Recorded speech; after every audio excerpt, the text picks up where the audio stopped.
여당 의원이라는 한 분이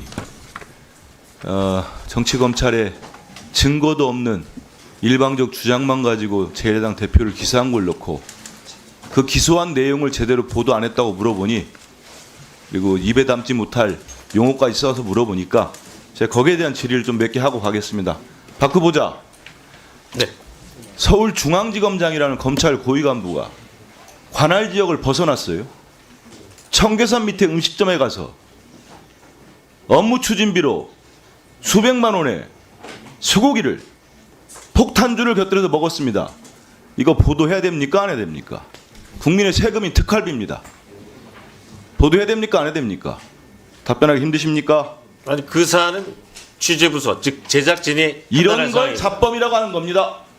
다시 한번 말씀드리겠어요. 또 이미 고가 화장품을 비롯해 가지고 명품 백입니다. 디올 백 500만 원이 넘는 뇌물을 받았어요. 어떤 분이, 어떤 여성이. 근데 또 교통비로 500만 원씩 줬답니다. 이거 수사해야 되겠지요. 그럼 이거 보도할 가치 있습니까? 없습니까? 윤석열 대통령 부인 김건희 여사가 했다고 하는 짓입니다. 보도가 많이 됐어요. KBS 보도했습니까? 그리고 국군 통수권자 대통령이 국가적 위기 상황에서 북한이 옹월풍선을 보낸다, 위기를 고조시킨다고 해가지고 군 장성들 골프 자제령을 내렸습니다. 그리고 그 빈 자리에 자기가 골프를 치러 들어갔어요. 새빨간 거짓말으로 트럼프 대통령 데뷔용 골프를 쳤답니다. 연습을.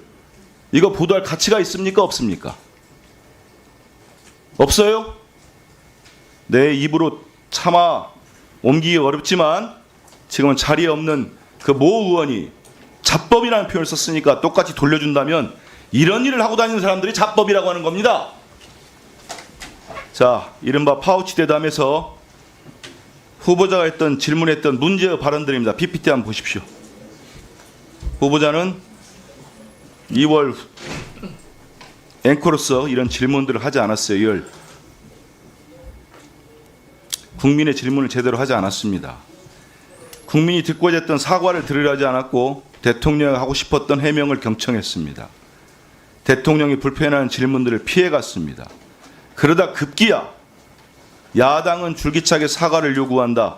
대통령 사과할 생각이 있냐고 당연히 물어봤죠라는 실제 방송본에 없는 사과를 요구하며 논란을 자초했습니다. 그리고 기억이 잘못되고 수습했는데 여기에 대한 실증적으로 입증할 만한 걸 지금까지 내지 않았습니다.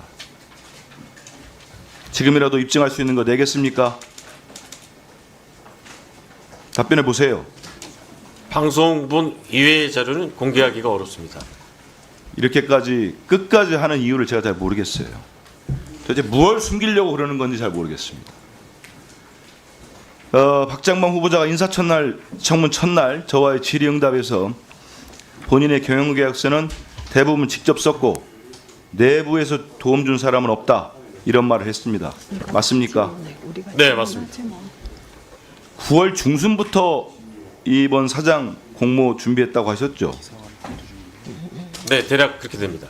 그러면 그 안에는 내부에서는 누구하고도 의논한 적 없습니까? 내부에서 뭐 사장 지원한다는 얘기를 쉽게 꺼낼 수 있는 상황은 아니라고 생각합니다. 본인 스스로 이번에 될 가능성이 높지 않다고 본 겁니까? 이것도 가능성에 대해서는 뭐 제가 스스로 예측하지는 않았습니다. 근데 어제 보면은 이렇게 혼자 쓰시고 외부의 조력을 받았다고 하는데 실제 이 경영계획서를 보면은 어제 참고인으로 출석했던 KBS 구성원들도 말씀하셨지만은 대학생 리포트 수준이라고 평가를 했습니다.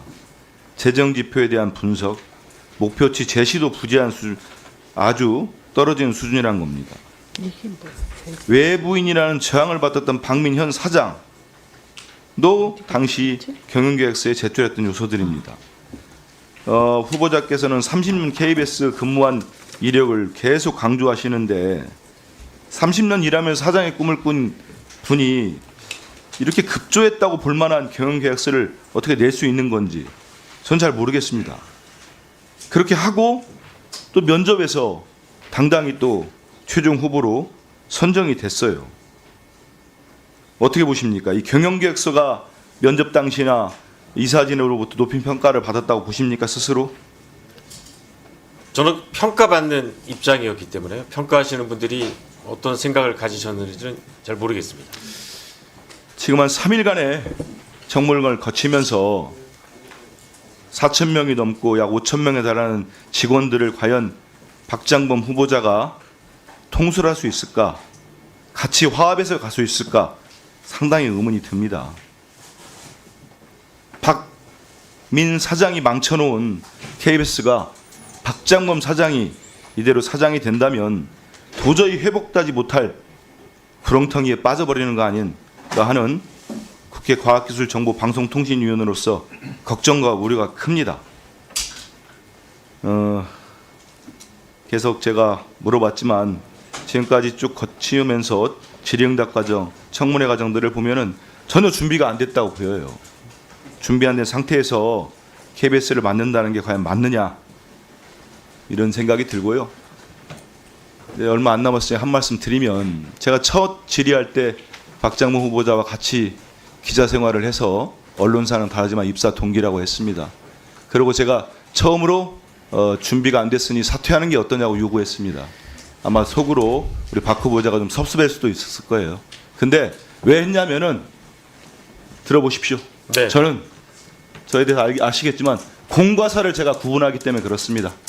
사적인 감정이 아니라 공적인 업무를 한 겁니다. 그 얘기를 드리고 싶은 건 대한민국이 그냥 지금 지금 이렇게 시스템이 무너진 거는 공과 사 구분을 못하는 대통령, 정말 그 윤석열 대통령 한 명 때문에 이 대한민국의 많은 국민이 고통을 받고 있습니다. 공사 구분을 못하는 대통령 때문에 이 말씀 드립니다.